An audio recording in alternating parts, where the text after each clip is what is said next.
Bismillahirrahmanirrahim.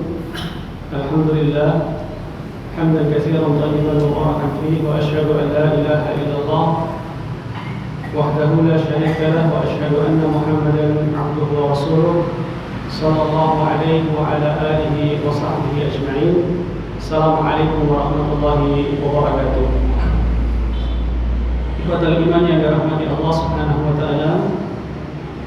Pada pertemuan kali ini kita akan melanjutkan bahasan kita terkait dengan doa.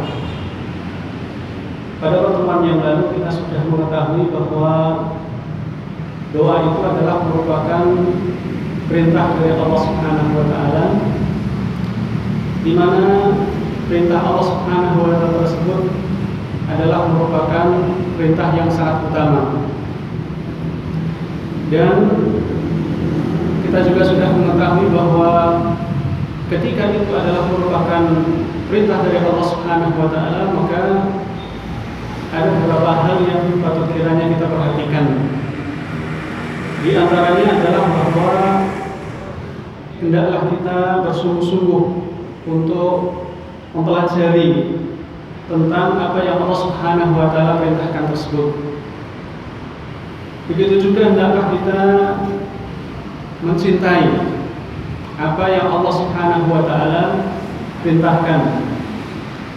Begitu juga hendaklah kita memiliki tekad untuk kemudian berusaha nantinya untuk mengamalkan apa yang Allah Subhanahu wa taala perintahkan tersebut. Kemudian juga hendaklah kita merasa senang hati ketika kita melakukan apa yang diperintahkan. Jangan sampai kemudian ada dalam hati kita rasa tidak suka terhadap apa yang Allah Subhanahu wa taala perintahkan. Begitu juga ketika kita kemudian melaksanakan perintah tersebut, hendaklah kita senantiasa berusaha untuk mengiringi apa yang kita lakukan tersebut yang merupakan perwujudan dari perintah Allah Subhanahu wa taala. Kita mengiringinya dengan keikhlasan kepada Allah Subhanahu wa taala, bahwa apa yang kita lakukan tersebut adalah semata-mata sebagai upaya untuk mencari ridha Allah Subhanahu wa taala, mencari pahala dari Allah Subhanahu wa taala. Dan ketika kita melakukannya pun kita berusaha untuk menyelaraskan dengan apa yang ditunjukkan oleh Nabi kita sallallahu alaihi wasallam. Kemudian kita juga hendaklah mewaspadai dari hal-hal yang boleh jadi akan menjadi sebab apa yang kita lakukan tersebut tidak diterima oleh Allah Subhanahu wa taala, atau justru amal tersebut batal, tidak mendapatkan pahala dari Allah Subhanahu wa taala.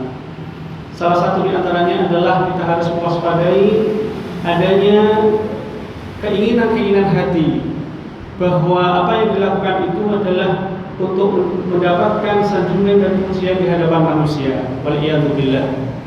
Kemudian juga kita juga harus bersemangat agar kita bisa menepati apa yang Allah Subhanahu wa taala perintahkan, agar Allah Subhanahu wa taala membimbing kita, menjadikan hati kita tetap terpaut dengannya, tidak kemudian berpaling dari sesuatu yang telah ditunjukkan oleh Allah Subhanahu wa taala.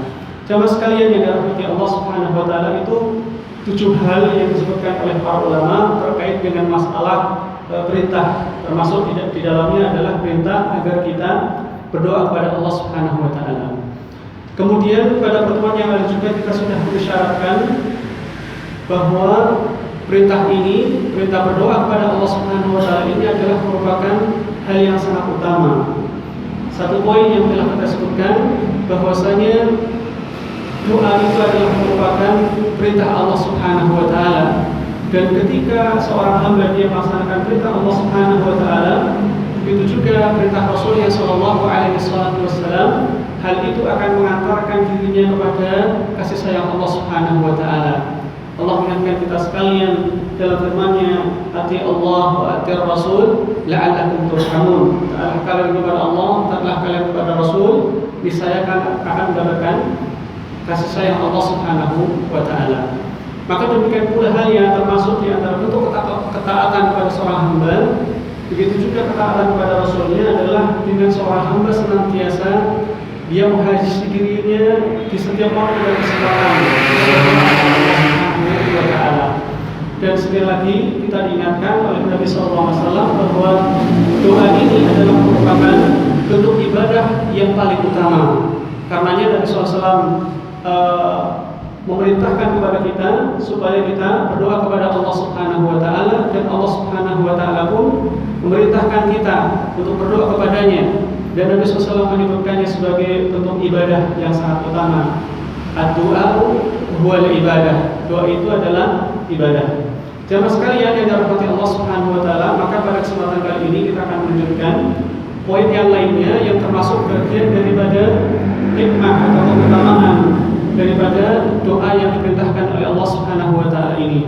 Jamaah sekalian yang dirahmati Allah Subhanahu wa Ta'ala, ketika Allah Subhanahu wa Ta'ala menyebutkan tentang perintah agar kita berdoa, di sana ada sebuah ungkapan yang menunjukkan keutamaan yang lainnya. Selain daripada itu adalah merupakan bagian perintahnya. Ternyata ada kaitan dengan sifat atau karakter yang boleh jadi akan melekat pada seorang. Yang ini diwanti-wanti oleh Nabi Shallallahu Alaihi Wasallam. Apa itu? Hal tersebut adalah kesombongan.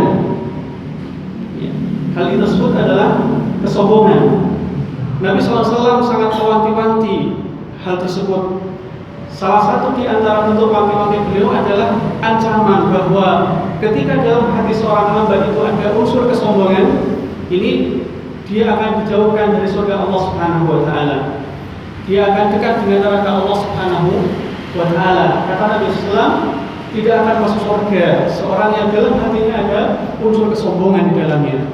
Maka terkait dengan doa ini, ketika Allah menyebutkan perintah itu, menyebutkan juga bentuk keutamaannya, yaitu bahwa seorang dengan dia berdoa kepada Allah, dia akan terbebas hatinya dari rasa kesombongan kepada Allah Subhanahu wa Ta'ala. Coba kita simak di dalam surat Ghafir ayat 60, Allah Subhanahu wa Ta'ala mengatakan, "Wa qala rabbukum ud'uni astajib lakum." Tuhan kalian mengatakan, berdoalah kalian kepadaku, niscaya aku akan mengabulkannya. Ini perintah. Kemudian setelah itu Allah mengatakan, "Innal ladzina yastakbiruna 'an ibadati sayadkhuluna jahannama dakhirin." Bahwa barang siapa yang menyombongkan dirinya untuk beribadah kepadaku, sayadkhuluna jahannama dakhirin, niscaya dia akan masuk ke dalam jahannam dalam keadaan terhinakan. Imam Asy-Syaukani rahimahullah ta'ala mengatakan bahwa ayat ini dalat ala anna du'a minal ibadah, bahwa doa itu adalah termasuk bagian dari ibadah. Fa innahu subhanahu wa ta'ala amara ibadahu an yad'uhu, bahwa Allah Subhanahu wa Ta'ala memerintahkan para hambanya untuk berdoa kepadanya. Tsumma qala, kemudian setelah Allah memerintahkan tadi, Allah berfirman, "Innal ladzina yastakbiruna 'an ibadati", bahwasanya orang-orang yang menyombongkan dari beribadah kepadaku, kata beliau, afada dzalika anna du'a ibadah, menunjukkan bahwasanya doa itu adalah merupakan ibadah. Wa anna tarkat du'a istikbarun, kata beliau rahimahullahu ta'ala, bahwa meninggalkan tindakan berdoa itu merupakan bentuk daripada kesombongan. Merupakan bentuk daripada kesombongan. Itu artinya ketika dia melaksanakan perintah, maka dia terbebas dari sebuah kesombongan. Ketika dia melakukan perintah ini, yaitu berdoa kepada Allah, berarti dia terbebas dari apa? Terbebas dari kesombongan. Salah satu bentuk kesombongan. Karena ternyata salah satu bentuk kesombongan itu, selain daripada apa yang Nabi SAW sebutkan, al-kibru batarul haqqi wa ghamtun nas, bahwa kesombongan itu adalah batarul haqq, menolak kebenaran, menolak apa yang datang dari Allah Subhanahu wa Ta'ala dan Rasulnya SAW, itu kesombongan. Begitu juga wa ghamtun nas, menghina, meremehkan orang lain. Maka demikian pula salah satu di antara bentuk daripada tidak menolak kebenaran itu adalah ketika Allah perintahkan kepadanya untuk namun kemudian tidak mau untuk berdoa. Maka dengan seorang berdoa kepada Allah, salah satu unsur yang boleh jadi ada pada dirinya berupa kesombongan itu akan ternafikan darinya. Itu akan ternafikan darinya. Alhamdulillah. Jamaah sekalian yang dirahmati Allah Subhanahu wa taala. Ya. Kiranya pantas orang hamba itu dia menyombongkan kepada Allah Subhanahu wa taala? Tentu saja jawabannya tidak. Tentu saja jawabannya tidak. Kenapa? Karena Allah Subhanahu wa taala itu adalah zat yang telah menciptakannya. Apakah sampai di situ? Tidak. Setelah Allah Subhanahu wa taala menciptakannya, Allah Subhanahu wa taala telah menentukan jatah rezekinya. Menentukan jatah rezekinya itu artinya apa? Bekal, salah satu bekal pokok dalam kehidupannya itu sudah dijamin oleh Allah Subhanahu wa taala. Meskipun seorang hamba itu dia tidak tahu berapa kadarnya, tetapi ketika itu sudah ada jaminan dari Allah, maka tidaklah pantas kalau kemudian seorang hamba itu dia menyombongkan diri kepada Allah Subhanahu wa taala. Dan bahkan jaminan itu akan pasti didapatkannya, jatah itu akan sempurna dinikmatinya sampai ajal menjemputnya. Kata Nabi SAW itu, beliau mengatakan, Inna nafsa lan tamuta hatta tasawfi rizqaha wa in abta'a anha. Sungguhnya jiwa itu akan dengan sempurna mengenyam jatahnya. Dengan sempurna. Meskipun boleh jadi kita tangannya itu terlambat. Makanya Nabi SAW kemudian merangkaikan ungkapan berikutnya agar kita bertakwa kepada Allah. Bertakwa kepada Allah Subhanahu wa taala. Maka bertakwalah kalian kepada Allah, kata Nabi SAW. Dan salah satu di antara bentuk ketakwaan seorang hamba kepada Allah adalah tidak menyombongkan diri untuk berdoa kepada Allah Subhanahu wa taala. Dan termasuk juga adalah berdoa agar seorang hamba itu dicukupkan dengan sesuatu yang halal. Karena rangkaian apa yang disebutkan oleh Nabi SAW dalam doanya, dalam sabdanya ini ada kaitan sangat erat sekali dengan masalah rezeki. Beliau SAW mengatakan, "Fattaqullah wa ajmilu fit talab." Di ungkapan sebelumnya Nabi mengatakan, bertakwalah kalian kepada Allah dan perbaguslah oleh kalian upaya untuk mendapatkan rezeki. Kemudian Nabi SAW menyebutkan tadi bahwa jiwa itu tidak akan mati sebelum dia menikmati jatah sempurna dirinya. Kemudian Nabi SAW mengulangi lagi pernyataan agar dia bertakwa kepada Allah Subhanahu wa taala. Dan kemudian Nabi SAW menyebutkan salah satu bentuk yang lain, bentuk ketakwaan kepada Allah Subhanahu wa taala itu adalah agar dia mengambil sesuatu yang halal dan meninggalkan sesuatu yang haram. Khudhu ma halal wa da'u ma haram. Tinggalkan, ambillah oleh kalian sesuatu yang halal, kemudian tinggalkan oleh kalian sesuatu yang haram. Dan salah satu upaya agar seorang hamba itu terbimbing dalam mencari jatah rezekinya, ditempuhnya dengan jalan yang halal adalah mohon kepada Allah Subhanahu wa taala, berdoa kepada Allah Subhanahu wa taala. Berdoa kepada Allah Subhanahu wa taala. Kenapa itu dilakukan? Karena boleh jadi keadaan seorang hamba itu kan tidak tentu, Pak ya. Kadang seorang dalam kehidupan ini berkecukupan, kadang juga tidak demikian. Dan kadang pula ada kondisi-kondisi yang menjadikan jiwa itu cenderung untuk melakukan pelanggaran hanya demi untuk mendapatkan sesuatu nasi. Maka penting bagi kita sekalian kemudian untuk banyak berdoa kepada Allah Subhanahu wa taala agar Allah mencukupkan kita dengan jatah kita yang halal saja, sehingga kita kemudian terpalingkan dari segala macam upaya untuk mendapatkan jatah kita itu dengan cara yang tidak halal. Insya Allah nanti doa ini akan kita bahas pada pertemuan-pertemuan yang selanjutnya insya Allah secara khusus. Jamaah sekalian yang dirahmati Allah Subhanahu wa taala, itu dari sisi bahwa Allah menciptakan, Allah telah mengatur rezeki, maka tidak pantas kalau kemudian seorang hamba itu dia menyombongkan diri untuk berdoa kepada Allah Subhanahu wa taala, apalagi kemudian dia berdoa kepada selain Allah Subhanahu wa taala. Kemudian juga ternyata Allah Subhanahu wa taala itu juga menundukkan sarana-sarana di seluruh alam ini untuk memenuhi kebutuhan manusia. Ya.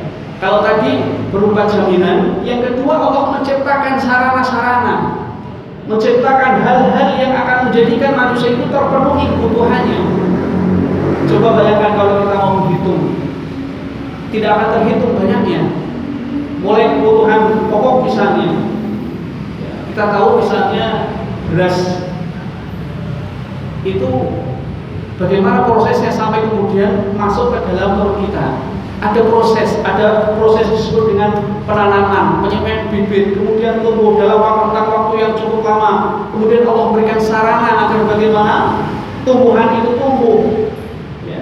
Kemudian lagi setelah itu ada proses pemanenan, kemudian kulit-kulit yang menutupinya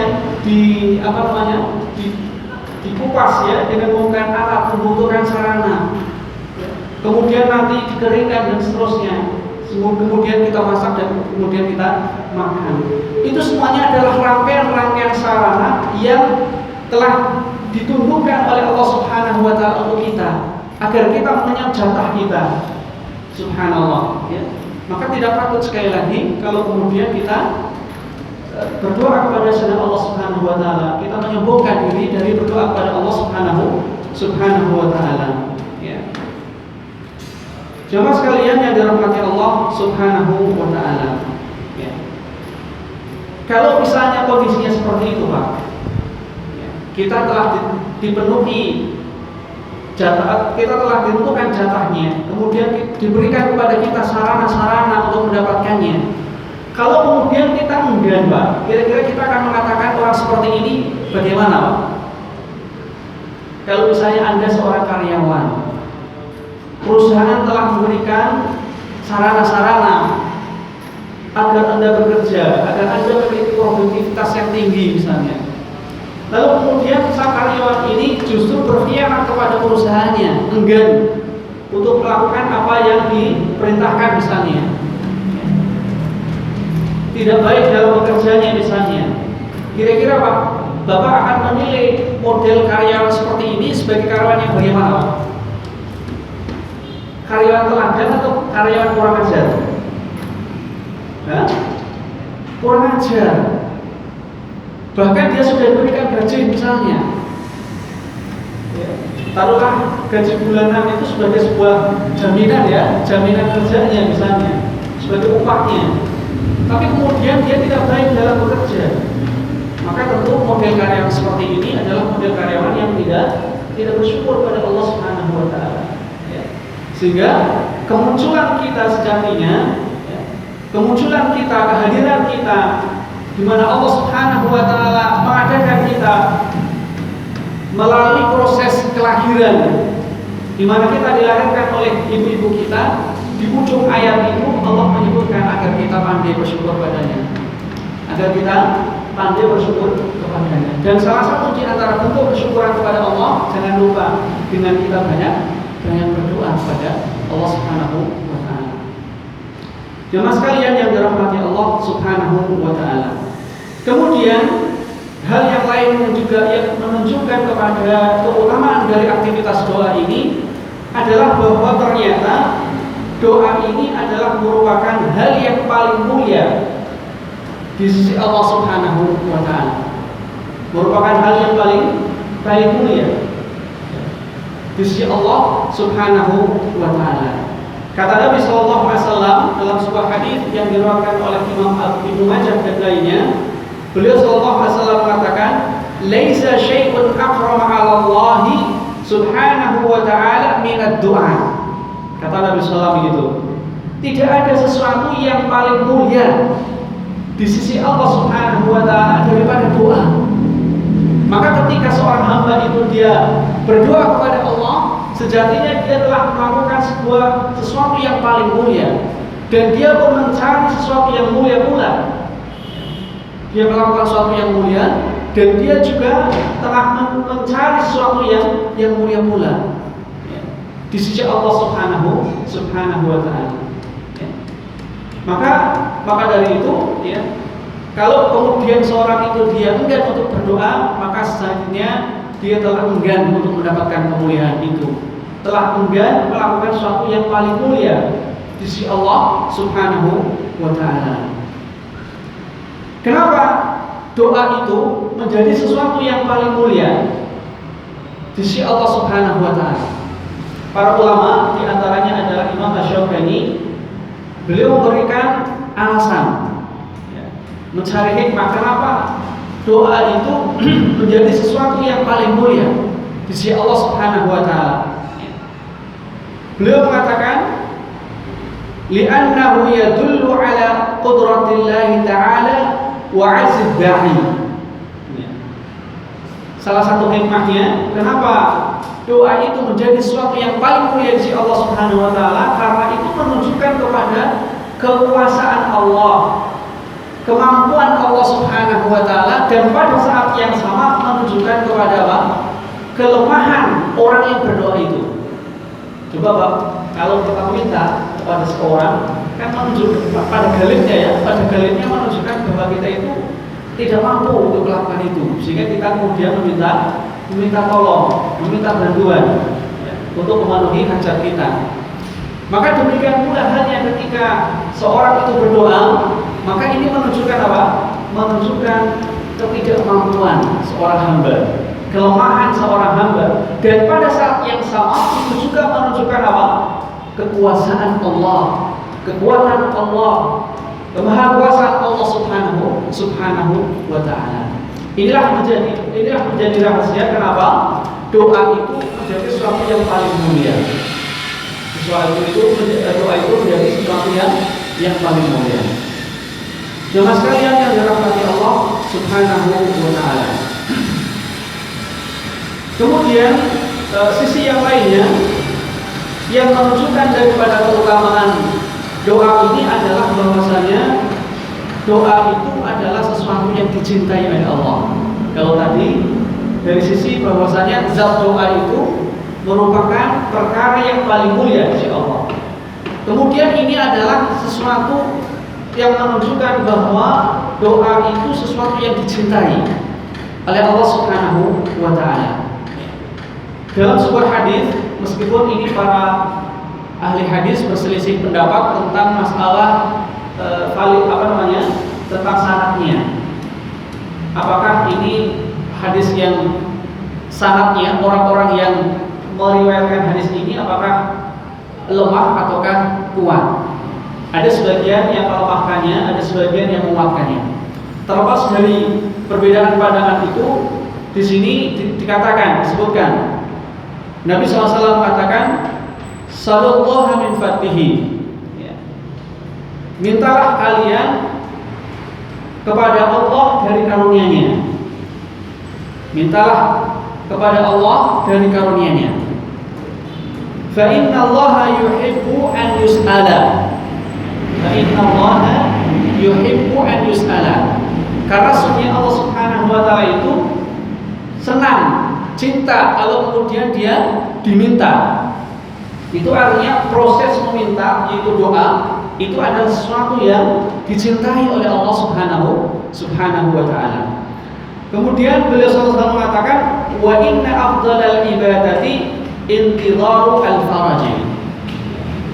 Dikatakan di sini, wa inna afdalal ibadati intidharu al-faraj, bahwa seutama-utama ibadah itu adalah menanti datangnya, terbukanya, teruraikannya masalah. Ketika kita mohon kepada Allah Subhanahu wa Ta'ala, kan diantaranya agar masalah kita itu teratasi, Pak, ya, agar hajat kita itu terpenuhi, ya enggak? Nah, proses penantian dari apa yang kita panjatkan sampai kemudian dikabulkan, itu dikatakan di sini sebagai afdhalul ibadah, termasuk bentuk ibadah yang utama. Jadi jangan dikira hanya sekedar permintaan saja. Meminta itu sesuatu yang utama, karena tadi dikatakan sallallahu min fadlihi, mintalah oleh kalian karunia-Nya. Ini berarti proses doa itu diperintahkan. Itu artinya doa itu sesuatu yang sangat utama, yang dicintai oleh Allah Subhanahu wa taala. Kemudian ternyata dalam proses penantian seorang hamba terhadap ijabah yang diberikan oleh Allah Subhanahu wa taala atas apa yang dimintanya, itu adalah juga termasuk bagian dari apa Pak?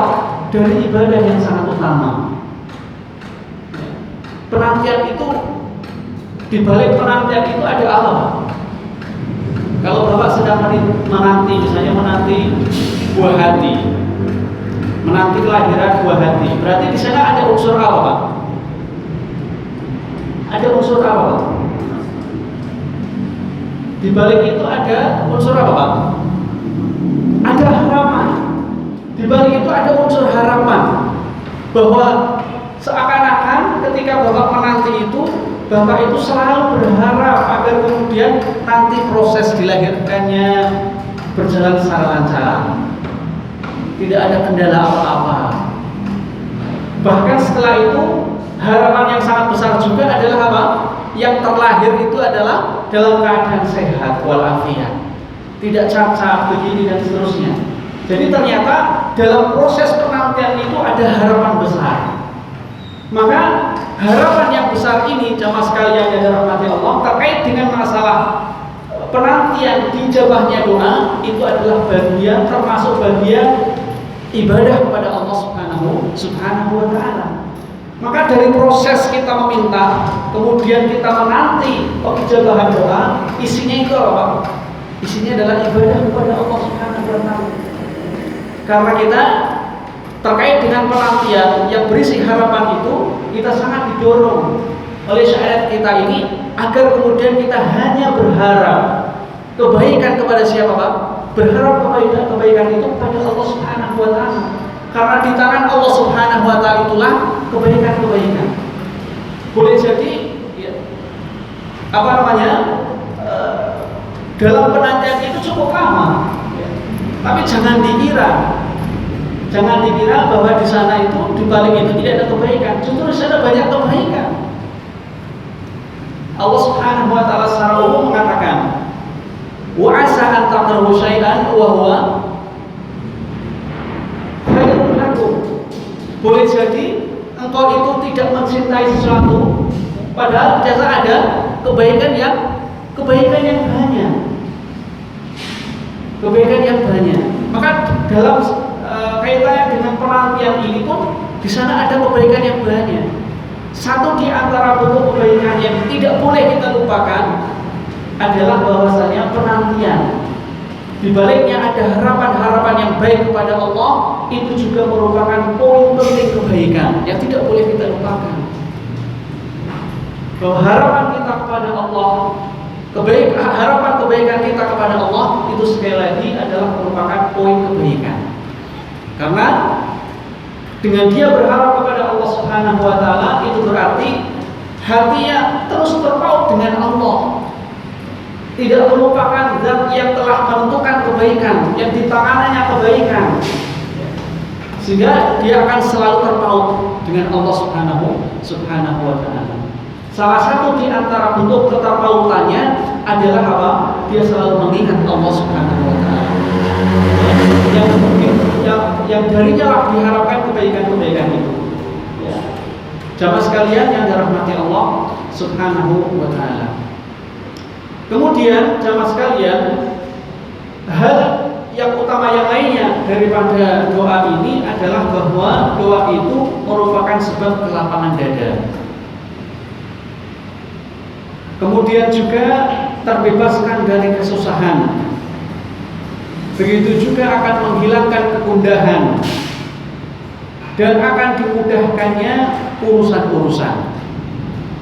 Ini poin penting lagi, bahwa doa itu menjadi sebab kelapangan dada, terbebaskan dari kesusahan, hilangnya kegundahan, dimudahkannya urusan-urusan.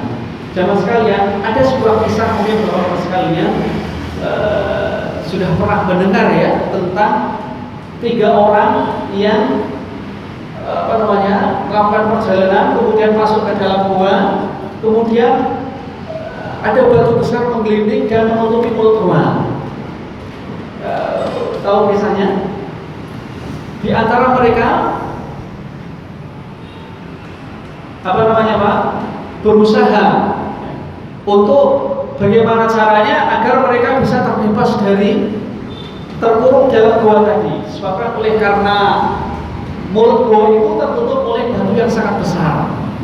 Sementara mereka memiliki keterbatasan fisik secara zahir. Oleh karena batunya begitu besar, sementara mereka itu fisiknya kecil-kecil, sehingga tidak mungkin untuk bisa menggeser batu itu untuk kemudian mereka bisa keluar. Maka salah satu di antara hal pelajaran yang sangat utama di sini, mereka bertiga semuanya berdoa kepada Allah Subhanahu wa taala dengan bertawasul dengan amal-amal soleh yang mereka lakukan. Ya. Yang si fulan menyebutkan ini, si fulan menyebutkan itu, dan seterusnya. Sehingga pada akhirnya apapun yang terjadi, dengan izin Allah Subhanahu wa taala, batu itu bergeser dan akhirnya mereka bisa keluar darinya. Maka ini adalah pelajaran yang sangat berharga, bahwa doa itu menjadi salah satu sebab akan dimudahkannya urusan, akan terbebaskannya dari kesusahan. Ya. Dan ketika seorang hamba itu berdoa kepada Allah Subhanahu wa taala, sejatinya dia tengah meluluhkan kesusahan yang mendera dalam dadanya. Karena dia tahu bahwasanya kebaikan itu tidak akan datang kepadanya melainkan dari Allah Subhanahu wa taala. Maka pada saat itu sejatinya dia tengah berusaha meruntuhkan hal-hal yang menjadikan dadanya itu sempit. Ya. Coba kalau kita tertimpa masalah, ya, apa yang terjadi pada hati kita? Tentu diantaranya adalah gundah gulana, susah. Ya. Siapapun kita, ya, merasa susah itu. Sampai pun Nabi Shallallahu Alaihi Wasallam, Pak, dia juga merasa susah, merasa sedih ketika terjadi hal yang menimpa dirinya. Sebuah misalnya ketika beliau ditinggal mati oleh salah seorang anaknya, ya, yang masih kecil, sampai beliau SAW itu menitikkan air mata kesedihan. Ditanya oleh salah seorang sahabatnya itu, air mata apa ini? Ya. Kemudian Nabi SAW menyebutkan bahwa ini adalah bentuk kasih sayang yang dianugerahkan oleh Allah Subhanahu wa taala. Ya. Kemudian dikatakan, inna bi firaqika ya Ibrahim la mahzun. Dikatakan bahwasanya perpisahan dengan engkau wahai Ibrahim sungguhnya sesuatu yang menyedihkan. Maka Nabi SAW sedih dengan tertimpanya musibah seperti ini. Ya, kalau saja Nabi SAW sedih, maka tentu kita juga merasa sedih. Secara wajar kita manusia seperti itu kondisinya. Maka salah satu di antara cara yang diajarkan oleh agama kita adalah dengan kita berdoa kepada Allah Subhanahu wa taala. Dan hendaklah kita tidak berhenti untuk melakukan memanjatkan doa itu. Insyaallah taala akan dijawab oleh Allah Subhanahu wa taala. Jemaah sekalian yang dirahmati Allah Subhanahu wa taala. Kemudian hal yang lainnya yang juga menunjukkan keutamaan doa ini adalah bahwa doa itu menjadi sebab tertolaknya kemurkaan Allah Subhanahu wa taala. Doa menjadi sebab tertolaknya kemurkaan Allah Subhanahu wa taala. Disebutkan dalam hadis yang diriwayatkan oleh Imam At-Tirmidzi dalam sunannya bahwa beliau sallallahu alaihi wasallam mengatakan, innahu man lam yas'alillah yaghdab alaihi. Kata beliau, innahu man lam yas'alillah yaghdab alaihi. Sesungguhnya barang siapa yang tidak meminta kepada Allah, tidak berdoa kepada Allah, yaghdab alaihi, niscaya Allah Subhanahu wa taala murka kepadanya. Niscaya Allah murka kepadanya. Mengapa Allah murka, Pak? Ini ada kaitannya dengan poin sebelumnya yang kita sebutkan, yaitu bahwa ketika seorang hamba dia tidak mau berdoa kepada Allah, itu berarti apa dia? Menyombongkan dirinya kepada Allah Subhanahu wa taala. Maka ketika dia menyombongkan kepada Allah, pantas saja kalau kemudian Allah itu murka kepadanya. Karena kesombongan itu tidak layak disandang oleh hamba-hambanya. Kesombongan itu hanya layak disandang oleh Allah Subhanahu wa taala, Zat yang Maha Sombong. Kesombongan itu menjadi pakaiannya. Sebagaimana disebutkan dalam hadis qudsi itu, bahwasanya kesombongan itu adalah ridai, pakaianku. Maka hanya Allah Subhanahu wa taala yang pantas sombong. Oleh karenanya ketika seorang hamba dia akan berdoa kepada Allah Subhanahu wa taala, itu artinya dia menyombongkan diri kepada Allah, maka patutlah kemudian Allah Subhanahu wa taala murka kepada dirinya. Maka yang bisa difahami dari hadis ini, ketika seorang dia berdoa, itu berarti apa? Kemurkaan Allah Subhanahu wa taala akan tertolak. Disebabkan oleh karena apa? Karena dia berdoa kepada Allah Subhanahu wa taala. Berbeda ketika dia enggan untuk meminta kepada Allah Subhanahu wa taala. Ya. Jemaah sekalian yang dirahmati Allah Subhanahu wa taala. Kemudian ada sebuah ungkapan, seorang penyair mengatakan,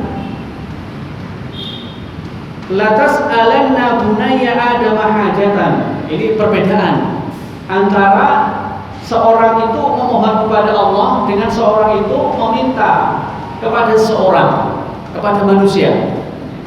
Kata penyair ini, la tas'alanna bunayya Adam hajatan. Wahai anakku, janganlah engkau minta kepada anak Adam agar dipenuhi hajatnya. Wasalil ladzi abwabuhu la tuhjabu. Tetapi mintalah olehmu, ya, zat yang pintunya itu tidak terhalang. Siapa dia? Allahu yaghdabu in tarakta su'alahu. Allah, maksudnya tadi zat yang pintunya tidak tertutup, tidak terhalang, itu adalah Allah. Dan kemudian disifati Allah itu Allahu yaghdabu in tarakta su'alahu. Sementara Allah itu akan murka kepadamu jika engkau meninggalkan meminta kepadanya. Sebagaimana tadi dikatakan. Kemudian dikatakan wa bani Adam hina yus'alu yaghdabu. Sementara kata penyair ini, ya, sementara anak Adam ketika engkau minta kepadanya, niscaya dia akan murka kepadamu. Iya. Enggak senang gitu ya. Kira-kira begitu Pak, benar nggak Pak? Begitu nggak kira-kira? Iya. Kita Bani Adam seringkali kalau dimintai sesuatu, ya, merasa berat Pak ya. Bahkan boleh jadi akan marah-marah.